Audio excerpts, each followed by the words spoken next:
does is only made possible by the growing army of incredible Patreon supporters.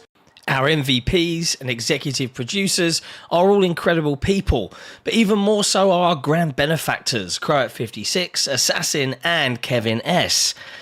All of this under the watchful eye of our lovely and benevolent CEO, Torn Raptor.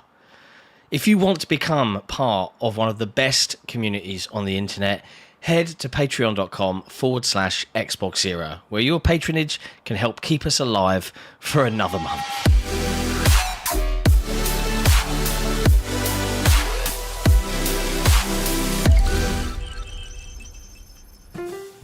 Hello friends, and welcome to another episode of Headlines, Xbox Era's twice weekly show that covers all of the latest and greatest in video game industry news.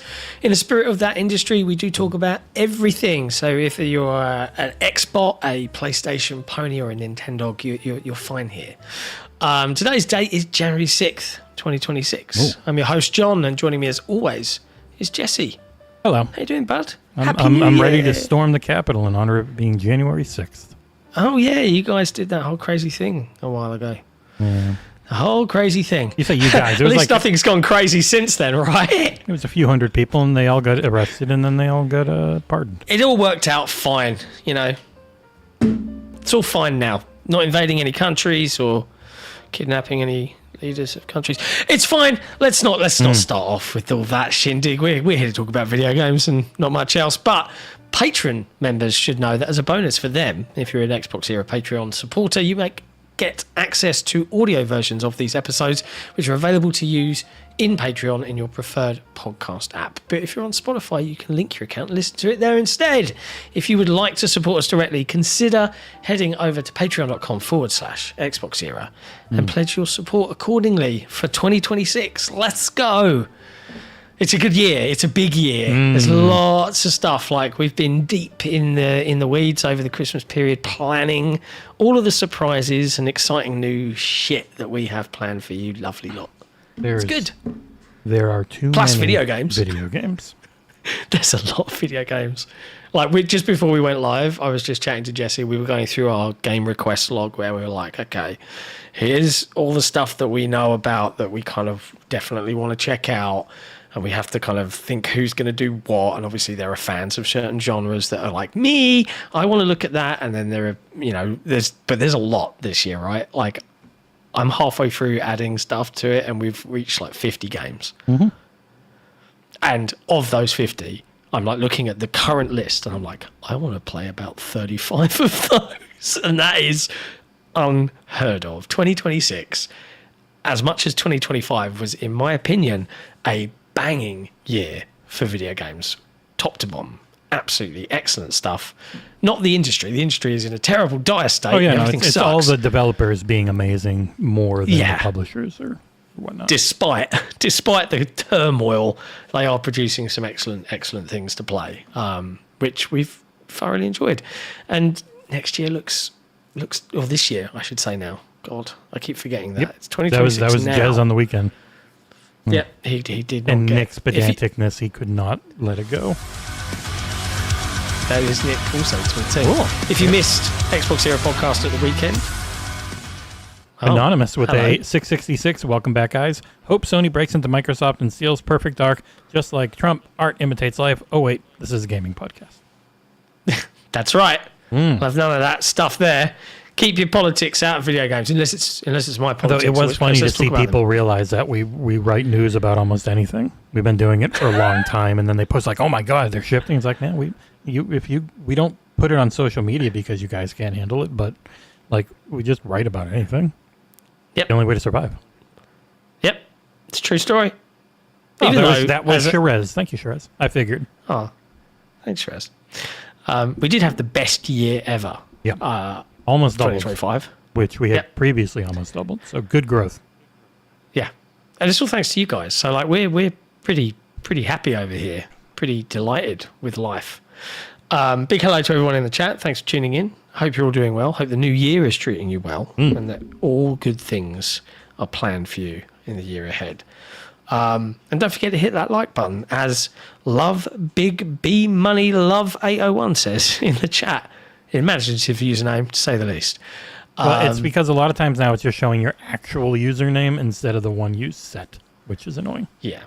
But I guess that's because people were doing way too much impersonations. Yeah, that is true. We did have Phil Spencer and 75 Jim Ryan in the chat. Yeah. Now, before we get into the news of the week, and I guess the last couple of weeks, because we haven't had an episode since before Christmas. 2.5 weeks. Yeah, we'll take a moment to just acknowledge that as great as all the video games have been, 2025 ended on a bit of a sad note for multiple reasons, with the loss of Vince Zampella, who was tragically killed in a car accident alongside his passenger, as well as the loss of Albert Pinello on New Year's Eve. A long-time ex-Xbox employee now. He worked for Amazon since 2018 and then did some other stuff. And recently, David Rosen, who was one of the original co-founders of Service Games, a.k.a. Sega. Bit sad, bit frustrating, especially as some of those losses could have been prevented with a little bit more sensible behaviour. Yeah. But that is the nature of an accident. 5 miles or near where Vince Zampella crashed, the entire road just got washed out. And then you see it as just this mountain road, and then all of a sudden just bam, like 30 feet gone. It's like it's a really dangerous area to be in, especially when you're doing over 100 miles an hour coming out of a tunnel in a supercar. Whoops. Yeah. But it was a rough end to the year that shocked a lot of people. It's just a shame. It's just a shame to be so young as well.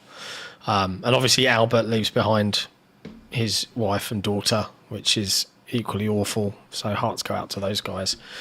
David Rosen, though, died 95. That's a good life. Yeah. Good innings. And obviously helped found one of the biggest gaming companies and most recognisable gaming companies in the world. So, could have been worse. So yeah, anyway, that's the sad stuff mostly out of the way. This is the video game industry after all, so there'll be plenty of miserable news to enjoy. There's quite a bit in here, unfortunately. Yeah, but let's start off with some nice stuff. As we were just saying, 2026 is looking to be a great year, and you can look forward to a couple of excellent features coming this week where we detail some of our both the biggest games of the year, your GTA 6s, your 007 First Lights, and that sort of thing, as well as all the other things that you should definitely be keeping your eye on from our humble opinion, because, we've got great taste, and believe it or not. Apologize ahead of time for making it pages instead of just one long page, but... Big diff. But to start things off, Microsoft have released their first Game Pass drop of the year. What have we got, Jesse? We got anything good coming in this first drop? Nope, I know you saw a couple of things drop yesterday out of nowhere as well. Yeah, so 2 things were added in that I snagged and wrote up today. They added in Brews and Bastards. There's a tiny little local co-op only, but it's like a twin stick shooter. That's all about being drunk and killing things that are drunk, which looked pretty neat. It only has like 9 reviews even on Steam. It doesn't have a single actual review, so it's always cool to see little tiny things like this make it in. Alongside the much bigger release of the Little Nightmares Enhanced Edition, which came out. You got it for free if you bought Little Nightmares 3, or it's $20 on its own. Those are both in today. They added in a handful of things to Game Pass Premium, which those are both also in because they're not day one. So pretty much it seems like any Game Pass edition that is not a day one edition goes right into Premium. But on top of that, they added Atomfall, Lost in Random: The Eternal Die, Rematch, and Warhammer 40k Space Marine Mastercrafted Edition into Premium. And the new things being added are Final Fantasy. No number. Literally just the first one. The first one. The pixel art remaster one. Yeah, if you go to the store, it's got it's the pixel art. And it becoming Play Anywhere. It might already be Play Anywhere, actually. I forget. I think those ones were. It's the Tactics Iblis Chronicles that are not. Star Wars Outlaws, joining Ultimate and PC and Cloud. Great Star Wars game. Yep. I don't care what people say. Like, it's rare for an open world game to get me, and normally I'm like, I'm bored now. Played that one through to completion. Yes, I mainlined it. I didn't worry too much about side quests. I did a few, but I had a really good time with it. Worth a play. My Little Pony, a Zephyr Heights mystery. Yes! I'm the kids. in! Okay, sorry, maybe not. Resident Evil Village, which is appearing to go play anywhere, which most Capcom games do. The only one that didn't was Resident Evil 3, because they didn't want to put reverts on the store. They were just about to shut it down. And the final one is Mio, Memories in Orbit, which I will have a review of. That. Yeah. It has a demo. I played the demo on Steam, and then I got invited to play it again at THQ Nordic at Gamescom. And I went in and I was like, "Oh, I've played this." And he went, "Oh, the demo on Steam? Okay." And the developer just went, "Here's the really bastard hard later on demo for you to play." I was like, "Oh, I did not succeed." So expect a punishing Hollow Knight-esque adventure, I think. Yeah, it's Metroidvania, but they're definitely going on the Hollow Knight end of things. They've got the whole keep your currency mechanic where you can like harden it and turn into stuff, and yeah, it's definitely more Hollow Knight than like Prince of Persia: Lost Crown or something from the demo. Yeah. But leaving on January 15th are Flintlock: The Siege of Dawn, Neon White, Road 96, The Ascent for the second time, and the very recently added The Grinch: Christmas Adventures. Like that one just joined a few months ago. Yeah, later. It did not deserve to be on there, but I guess they figured it's a seasonal thing, right? Sure. Might be like a publisher thing sometimes too. Yeah. Ray Oid in the chat says, I guess Avatar is not too far off of coming into Game Pass. Not so sure about that, but they have just released the film expansion related piece of DLC content. Fire and Ash. Yeah. Yeah. Licensing can always be a little tougher. Check out. Yeah, like Star Wars obviously licensed, so it's not impossible. But you just never know. Yeah. And I do hear myself a lot when I talk. You hear yourself? I'll turn you down. That's okay. I can take care of that. I'm here for you, baby. Thank you. A solid first wave. We'll get wave number 2, which will go pretty heavily into February, most likely on the 20th. So it won't go too heavy because this is almost as late as the first Tuesday can be. Sorry, the latest it can be is the 7th. If it was the first was the previous Wednesday. So they're covering a lot of January this month, but then we'll get into very early February on the 20th drop. Yeah, and there's loads coming. So like, call your jets or you day one only fans out there. There's plenty that you're going to be able to play day one. It's just, they promised 75 things in the course of 12 months when they up all the freaking prices. So they better. Yeah. Oh, thank you, Fuzzy Tomato. Yeah. Fuzzy22 says, I just bought Star Wars Outlaws the other day. You're welcome. Yeah, nice one. Anyways, let's dive into the industry news from across the globe. First up, Satya Nadella, the CEO of Microsoft, wrote himself a little blog, or did he write it? Maybe the AI wrote it for him, where he kind of lamented a little bit that the time has come now for people to stop referring to everything from AI as slop. In wonderful bit of internet jocularity, I suppose, microslop started trending as the exact opposite of his intended blog post immediately occurred, which is hilarious to me. Yeah. I'm sorry, Satya.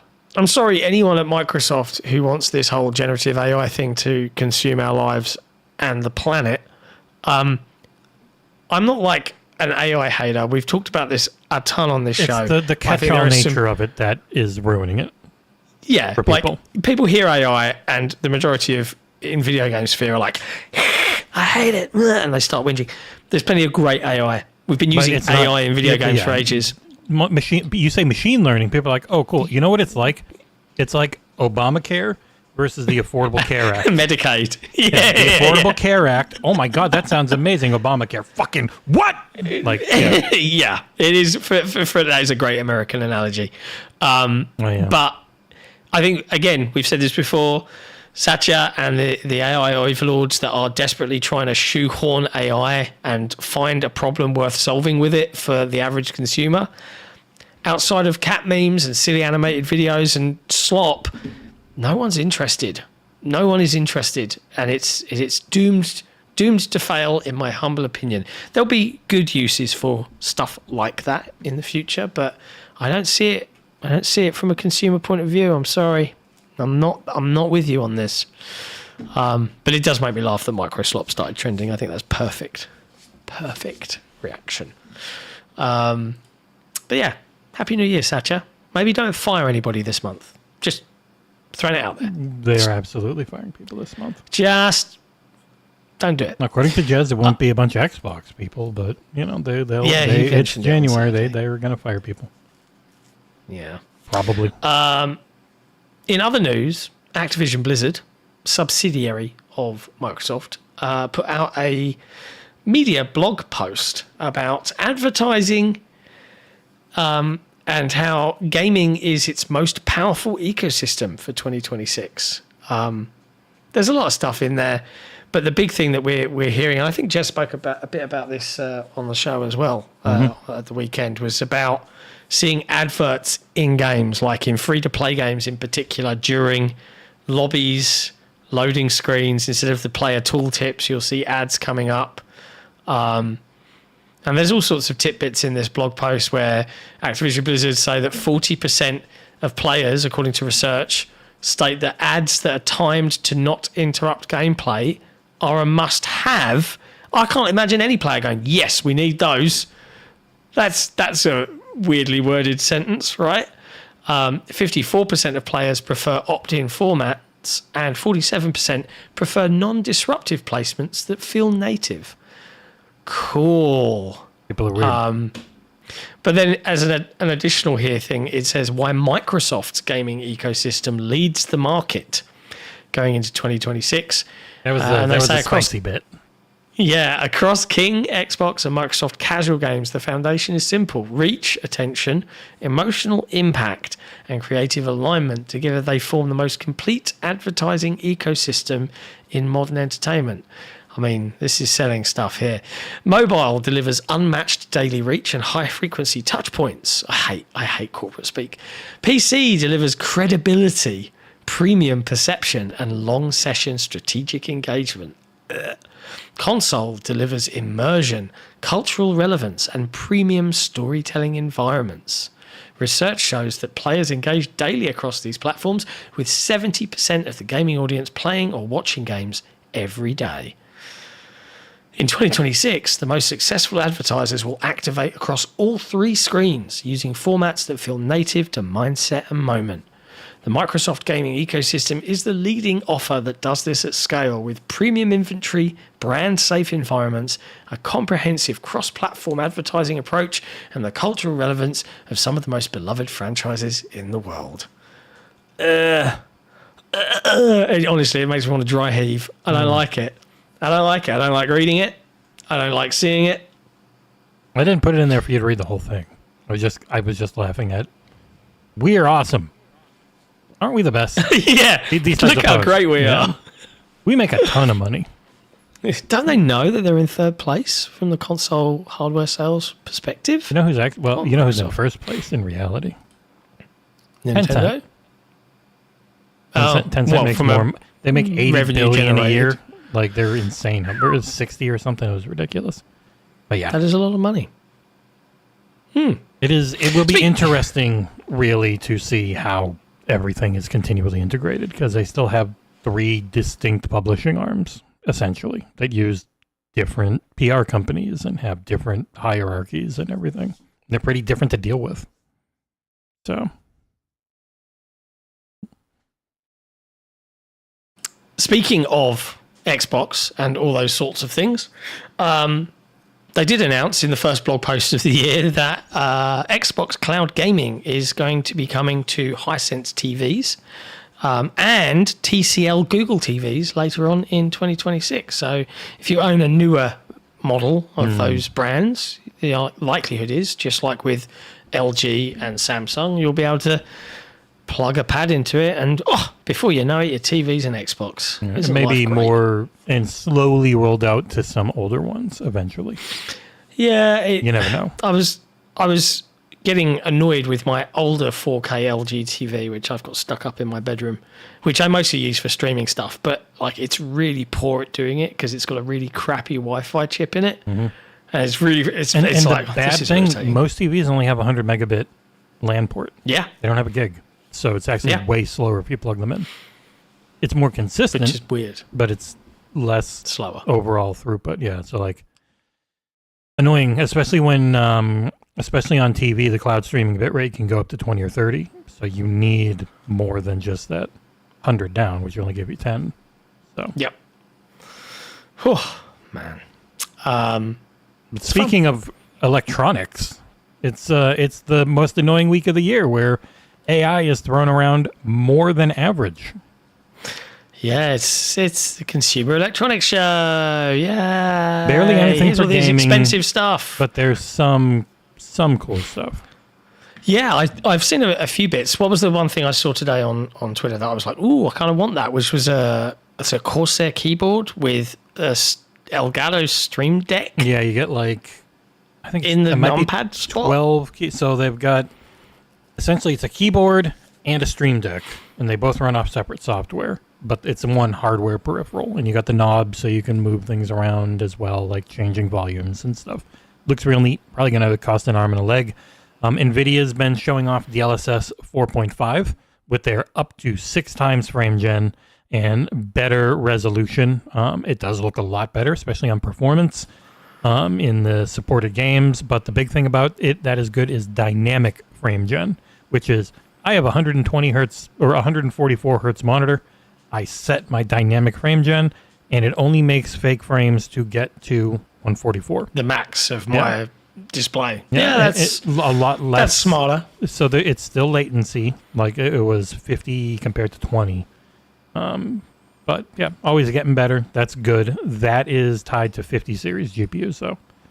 Yeah, and when they showed off all this fancy pants path tracing and DLSS 4 tech, they did show off a snippet of Resident Evil Requiem, which we got to see a glimpse of the city urban environment, which I don't think we've seen much of yet.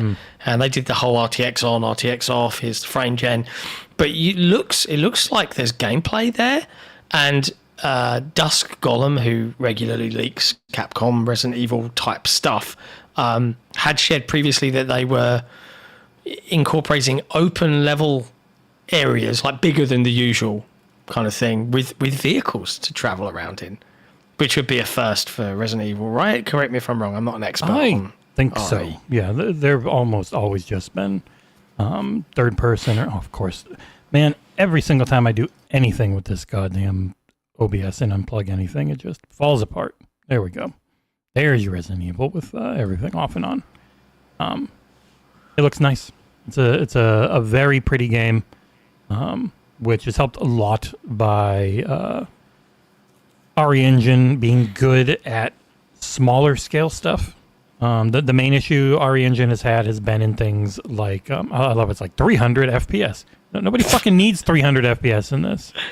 Like how many 0.2% of people have a 240 hertz or above monitor? Like it's good for input latency when they're real frames. Like it doesn't help being 300 with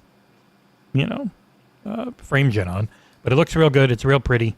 When they continue their long streak of oh man, I was running like shit.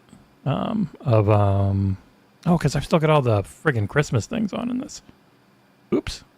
Man, let me fix this real quick. Get out of here, Christmas, you piece of shit. Get out of here. Those videos really slow down this version of OBS. They've never slowed down another one, but this version of OBS slows down horribly if I'm playing like the Christmas time to videos. revert back. Often when I've got a version that's just working, I never let it update. I'm just like, nope.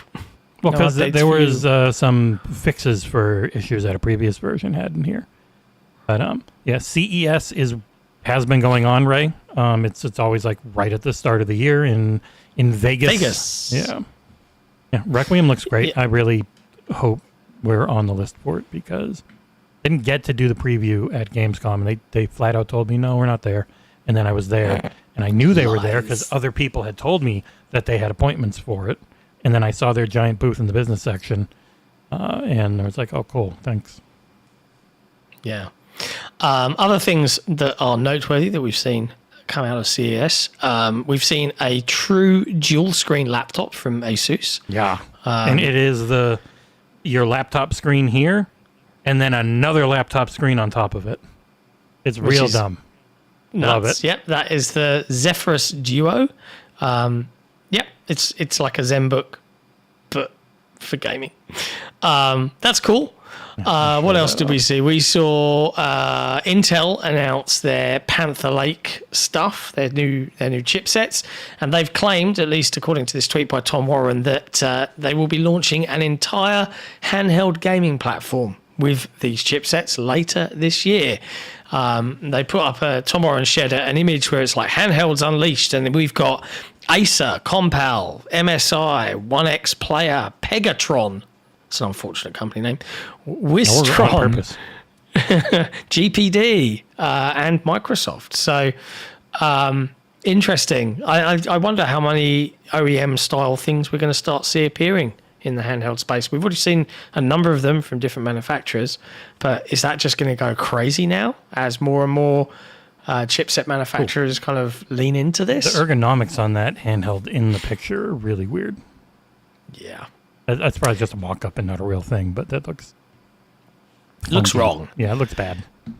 And I did see another one on Twitter, and I think someone in chat mentioned it. They said, there it is. Gentle Stone says the PC that is built into a keyboard.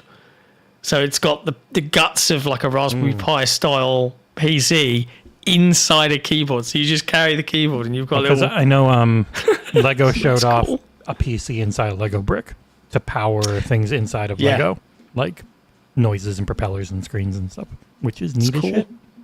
It is neat. It is neat. I love it. CES has a lot of concept stuff as well. So, like, if you remember that gigantic handheld that Acer were going to do. the stupid Acer one. Yeah, canceled because of tariffs. Oh. Yep. The whole thing's just not that's why happening. it's not. Yeah, because it won't make any sense financially because of tariffs. Yikes. Wow. That's interesting. But I thought I'm not going to get into it. The other thing that I'm going to have to reach out to our friend Ralph at XReal about is that Asus and XReal have actually teamed up to create a pair of 240 hertz augmented reality glasses specifically for gaming. Yep. Especially for the ROG Xbox Ally. Yeah, and it's Xbox got a Ally dock, X. so things that don't have like DisplayPort over USB-C, there's a dock where you can put the glasses into, and then the back's got like HDMI in and out and DisplayPort and stuff, which is neat. Probably very expensive. They've got the ROG branding down the side and all of this jazz. But yeah, like the existing XReals that I've already reviewed are 120 hertz. So this is now 240 hertz, and the latency has been lowered from 3 milliseconds to 2 milliseconds. I'm sure we'll all notice that. But yeah, they've got Bose stereo speakers, 3 depth of field tracking. Yeah, I mean, I'm intrigued. I wonder if they're going to be cheaper or more expensive. Like if they're just about because the ones I have their own chipset in, so that you can do things like pin the thingy and it will sit there over the side and it will be aware of everything. But it says here, according to this lovely... I watched someone use it and they talked about locking it in position and keeping it from always just being in front of you and stuff like that. But the article here on Windows Central written by the lovely Zachary Brody says that it doesn't boast the XReal X1 spatial computing chip or support for the XReal Eye attachment that enables 6 depth of field tracking. Depth of field? Degree of... I don't know which one that says. Anyway, looks cool. Be interested in checking it out. Maybe it would be cheaper then. But and Jay Foley asked, were we invited? We got a bunch of invites from companies to come see their stuff, but no one was. Yeah. No one lives there. Yeah. I plan on being in Vegas for DICE, but that's next month. So Sorry. Why can't they time these things at the same time? Because they're probably using a lot of the same places. Yeah. Anyway, yeah, CES. I'm sure we'll see more cool stuff and concepts and interesting things that no one can afford ever because the world economy is fucked. But there you go. Next up in news, a bit of older news now in case you missed it, but just before Christmas rocked around, or I think it was just before, it was like just 2 after days before. Our last show. Yeah. Clair Obscur Expedition 33 won another Indie Game of the Year award, but then it was rescinded due to generative AI use. And it was given to Blueprints instead, I think. I mean, both are equally deserving of the win. Nope. Blueprints is more. I played 6 hours of it, I know. You're wrong. But yeah, the 6-1 Indie Game Awards website updated its FAQ to clarify why they rescinded the award for Sandfall Interactive's Expedition 33. They said that the Indie Game Awards have a hard stance on the use of Gen AI throughout the nomination process and during the ceremony itself. When it was submitted for consideration, a representative of Sandfall Interactive agreed that no generative AI was used in the development of Clair Obscur Expedition 33. In light of the developer then confirming the use of Gen AI art in production on the day of the Indie Game Awards 2025 premiere, this does now disqualify Clair Obscur Expedition 33 from its nomination. Oof. It wasn't hidden. No. We talked about it like... It was all stripped out from the final release. So the thing you played didn't have any in it. They left a placeholder in there. People roasted by them for accident. it. Yeah. Yeah. I don't know. But it was interesting because they did that in conjunction with IGN, and IGN is like an AI-first platform company now. So it's like, I get it. You have your rules. You do it. You got it. Cool. But like, you teamed up with people who use generative AI nonstop. Yeah. This is the thing. It's impossible to avoid, unfortunately. You can't get away from it. So, you can have your hard stance on this stuff, but if you just want to enjoy video games, it's kind of tricky at this point. Because, and I bet you that there'll be savvier developers that will be like, yo, no one mentioned this shit. Because it's not worth the hassle. Anyways, there you go.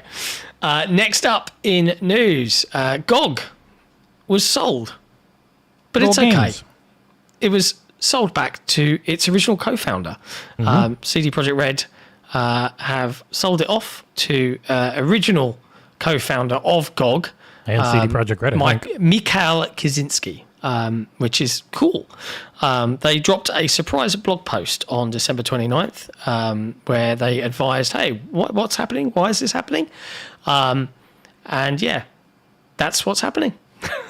I wonder why they're doing this. Did GOG not make much money? Or... I don't think any PC store besides Steam makes much. Like Microsoft's probably number 2, which people won't want to believe. But just the money they get from Game Pass alone is probably way more than like Epic or anyone else gets. It's pretty much just Steam. Steam isn't a monopoly, but they have almost monopoly power because they are so much the default. And I imagine GOG being the best PC store doesn't matter, that you can just buy it and you can just download the exe file and have it forever and it's never being pulled away from you. And their whole commitment to preservation is awesome, but they don't have every game. And they don't have sales as deep as Steam all the time. And even though everyone's always like, I buy my games, I'd never rent them. I buy them 90% off on sale. Always kind of hypocritical to me. Yeah. Plus Steam can just take your games away Support whenever the they devs. But yeah, according to the GOG team, this new chapter is all about doubling down on the original vision of what GOG is meant to represent. They said, we want to do more to preserve the classics of the past, celebrate standout games of today, and help shape the classics of tomorrow, including new games with real retro spirit. In terms of what that might mean for you as a GOG customer, the team have advised that being DRM-free is going to be more central to GOG than ever before. Libraries will remain intact with the same access, the same offline installers, and the same sense of ownership. CD Projekt will maintain its relationship with GOG, and their games will continue to be available, including any upcoming titles like Witcher 4 or Cyberpunk sequel, releasing there as per usual. So don't worry about it. It's fine. It's kind of a good news story, right? The person that originally founded GOG wanted back in, wanted to kind of lead it forward and grow it. Good for them. If you want to read more, there's an FAQ. You can find it on the link that's in the chat. Yeah. What else? Now we hit the bad news block. Bad news. Yeah. This one. This one's interesting because the actual thing didn't say the thing that but everyone reported it that way. And the main one was a competitor-focused website that put it in the headline. It was Steam Deck HQ, I think, had Asus set to increase prices, including the ROG Ally. But the actual press release, when translated from Asus, didn't say any hardware. It just said prices are going to go up because of these RAM shortages. Yes. Coming from neowin.net, Hamad Ganji writes that the PC market has been facing a significant DRAM shortage over the past few months, and this shortage is largely due to memory manufacturers allocating a substantial portion of their production capacity to AI-focused customers, leaving consumer products like laptops with a limited memory supply. As a result, the impact of this shortage is now becoming evident in the consumer PC market at the beginning of the new year. According to a notice obtained from industry sources, Asus has confirmed that some of its product lineups will experience price increases effective of January 5th, 2026. The company noted that rising AI-related demand has placed significant pressure on DRAM and storage suppliers. They've not yet disclosed the exact extent of the price increase or which specific products will be affected. It might be out there now, obviously, as we pass the date, but I didn't see anything immediately that talked about it. Nope. And it's still, we talked about it before, but it is literally a shortage because OpenAI just bought up everyone's capacity. Most likely, allegedly, supposedly, to try and stop any competitors from being able to catch up. Not because they need it. Because they can't actually use all of it, because they don't have the power to use all of it. They don't have the data centers built to use all of it. Even if they built the data centers, they don't have the power for the data center. It's all stupid. It's very dumb. Damn it. Yes, it is. Yes, it is. There you go. The industry is going to continue to suck, but I'm going to give you a little bit of good news. This is off the cuff. This is not a headline. I just want you to think ahead a little bit, dear viewer. The one good thing that can come out of all of the shortages in terms of like bigger and better is that the devices you continue to own now will still be useful. Like, as an example, I'm very lucky to have a ridiculously stacked rig with 64 gig of super fast RAM and a 4090 in it, right? I know that this machine is still going to be valid, viable, performant in 3-4 years' time. Whereas in the old way of doing things, PC's getting on a bit, this will be all right for a while. And the same will be true of smaller, less powerful devices like our consoles, like handhelds. Well, you know the minimum GPU for Resident Evil Requiem?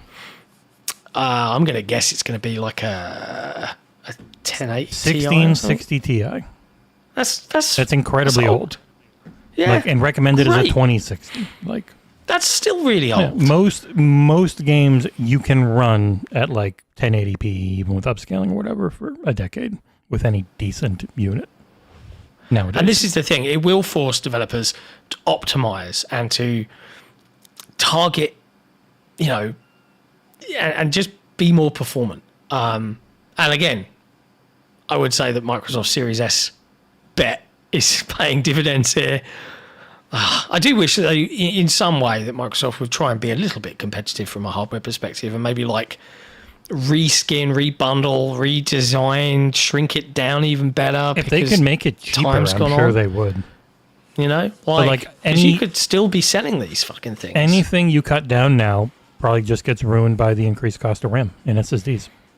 So we cut $150 off of everything else. Holy shit, amazing.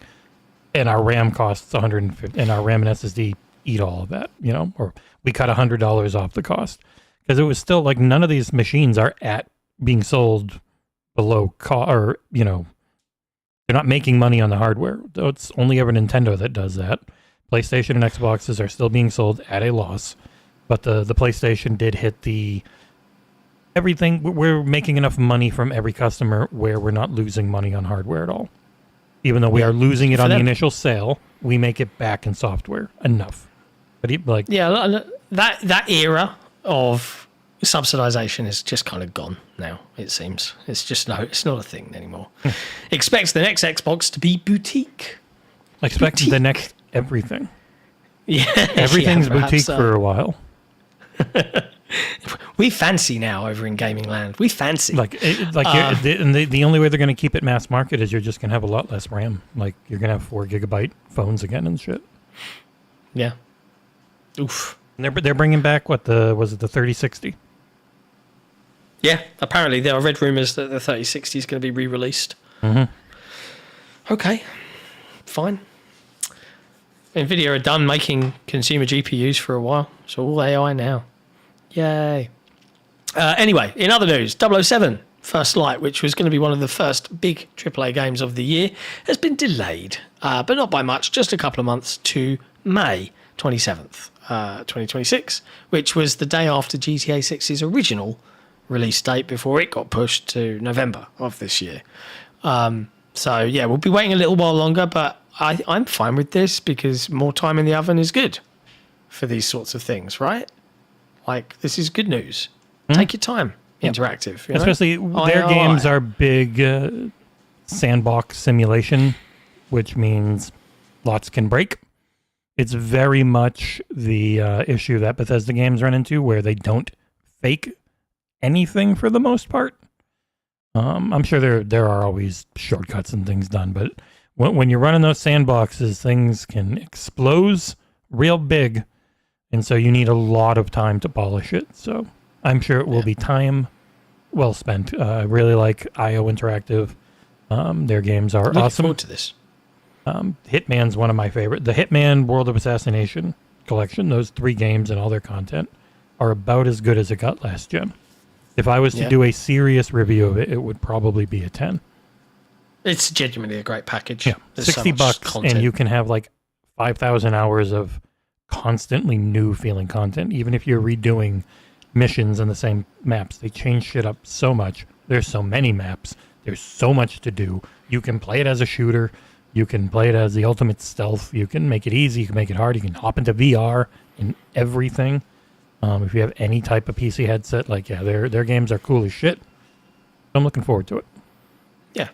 Yeah, I'm really looking forward to Bond. I'm hoping I'll be able to be reviewing this because maybe they give us 2, and then you can be the lead, and I'll just give you some thoughts. Yeah, but Probably it's going to be if it all works out, code could come in around my birthday time in May, because at the end of May I've got Birmingham UK Games Expo with Console Wars, and then as soon as I get back from Console Wars, the card game, we're flying off to LA for Summer Games Fest with any luck. So it's busy time. We can hope. We shall see. Next up in news, this one's not yet confirmed. No, it's a lot of rumors and various websites that are being run through translators. But their website is gone. It is just... It's really odd. Yeah, it doesn't look good. You might remember Mudang 2 Hearts, which was featured in an Xbox partner preview. It was June, I think. The June showcase. Was it the June showcase? Okay, it was an Xbox show. And this was reported by need4games.ro that Mudang 2 Hearts might be in trouble and EVR Studio is facing massive layoffs. According to Dante Alexandru on this website, I'll put a link in the chat, they have reported that EVR Studio and their game that debuted its global trailer and marketing campaign at the expense of the Xbox Game Showcase 2025. Just 1 month after, multiple people from EVR Studios were fired at bizarre times, saying that there were not enough funds. At that time, around July, the number of employees gradually decreased from 100 plus to just 22, according to a tracking site in Korea. A few months later, the official EVR Studio website went down and is now completely deleted, which is a very bad sign, considering that the field seems to be bound, especially after all the chaos in 2025. Yeah, I'm almost curious. Yeah. With all the timing, was this a push for investors? And like, we'll give you a spot. Maybe it can help you out and you can find some more money. It's always a possibility on why, like a game like this that looked real neat. Yeah. But if you're struggling to get funding, that just sucks. Everything sucks everywhere. Also, it's amazing how much I don't realize your background noise is incredibly loud. Every time you mute your mic, it's like I'm going into a deprivation tank. Is it really? Yep. It shouldn't be. Your gain's way too high. Oh. Yep. That's a shame. But yeah, this looked neat. I guess it was kind of like a freaking zombie melee shooter because there's definitely a lot of weird ass angry looking folks. It looked really cool, and I was very sad when I saw this potentially being big time trouble. Yeah. Well, I guess we'll have to wait and see. In more sad industry news, the developers behind the excellent VR game Pistol Whip are reportedly losing around 70%. Yeah, they said they just straight up their said workforce. 70%. This message was posted by Denny Unger at Cloudhead, who is the CEO of Cloudhead Games. In a blog post, effectively, they said, got some difficult news to share. Due to industry forces beyond our control, Cloudhead must make the difficult choice to reduce our workforce effective January 7th, 2026. 30% of us will remain to continue the mission. The team that are leaving us are consummate professionals and wonderful people in general. We took great collective pride in creating a culture that was as caring about VR content as they were working to support each other. Each and every one of them shared a true sense of give a damn as we worked through still unseen projects, and they will all be deeply missed at our studio. And although we've done our best to pad the landing with support, if you have room on your team, please see the link below to our reverse recruiting spreadsheet and contact them directly. Yeah, that's cool. awful to hear because Pistol Whip was a really great game. Yep, really solid. It's a cool way to like link everyone and all their info and stuff. If you're looking for someone, you can immediately get in contact with them. But yeah, they did Pistol Whip, which was great. Aperture Hand Lab, which was really cool. Yeah. Yeah, they made some, and Pistol Whip seemed super successful, but it was also kind of old. Yeah, it was like 5 years old now, at least, if not older. VR space is in very poor, dire straits. Don't worry, the Steam frame's coming, and that will change it all. I am pretty sure the Steam frame is going to be way more than a Quest and have no shot. Oh, sad face. Because everyone's like, the index is only 500. Yeah, but when you get the whole index, it's $1,000. And the Steam frame has, instead of having the base stations and all that shit out there, they move the compute and the battery and stuff into the headset, which is still going to up costs quite a bit. I would be shocked if it's anywhere near a 3S or 3 for the Quest. And if you look at Steam's charts, it's like 50 or 70% of headsets used are Quests because they're cheap and they're good. Because Meta put $70 billion into their VR department to try and create the metaverse because Zuckerberg is so bad at talking to people in real life. Fair enough. What else have we got? A AAA John Wick game and a game set in the Saw universe are reportedly in development. It was directly from the Lionsgate executive when the people are asked about getting games out of Lionsgate movie properties. Yeah, this comes via Shamir Safaraz over at tech4gamers.com, who writes that a Lionsgate executive has confirmed that the rumoured AAA John Wick title is in development. It will be announced soon alongside multiple others, including one based on the Saw franchise. The John Wick gaming adaptation is rumoured to be a big-budget AAA action experience. I wonder who would be developing that. There's pictures in this article that I have no idea what they're from. Like there's a picture of like high-res is that Fortnite? Is that a mod? Maybe it's Fortnite. I don't remember his model looking that good. No. I'm really Is it a confused. I mod? have no idea what this picture is from. From Where did they get Tech that for picture Gamers. from? It doesn't say. There's no image credit or anything. You should have an image credit, Tech for Gamers, and people would know. I have no clue what that picture is from. That is bizarre. Tell me, Shamir. We must know. Where is that from? What is that from? Yeah. Very odd. Yeah, it's not John Wick other Hex. news. That looked very stylized. John Wick Hex looked great, but it's been delisted already, hasn't it? Or Yeah, was that's the studio shut down? It was delisted. That's just always a problem with IP. Very odd. Okay. Last couple of news stories now to close out the show. Josh Fairhurst has stepped down as CEO of Limited Run Games. He made the announcement just after Christmas and all of that jazz and the maybe new old year. COD? Yeah. Yeah. And yeah, the co-founder of Limited Run Games is stepping down as CEO of the company. He is still currently president and will be leaving the business entirely in March of 2026. In honor of Limited Run Games, he didn't do it immediately. It'll come a lot later. But yeah, he shared the news on social media saying that with 2025 drawing to a close, it feels like the right time to announce that I will be stepping down as CEO of Limited Run back in September. So he's actually already done this. He just kept it quiet. I'm still working there as president until March, but after that, I'll be scaling back to redirect my focus to new adventures. I made this decision after I found myself presented with several opportunities to help bring dream games to life. Since then, even more irresistible opportunities have found themselves on my doorstep. I know I'd always regret it if I didn't seize the moment and pursue these things. Fair enough. Yeah, you got to do what you got to do. I've seen a mixture of reactions to this news on Twitter. Some people wishing him well, some people being like, good riddance. I don't know enough about Josh or Limited Run, really. I know that they have a reputation for, hey, here's a cool thing, and then it takes a long, long time, or when it does come, it's in poor state. I remember reading a story about burning copies of games onto a CDR instead of an actual like proper disc, and then they wouldn't work on the particular platform in a certain way. Some stuff, but There's been hey, some struggles. They're not the most trusted company. Like when we saw that they announced the Hi-Fi Rush physical editions from Limited Run Games, I saw some people be really excited until they saw it was from Limited Run Games, at which point they're like, don't know that I'm ever going to get this. Yeah.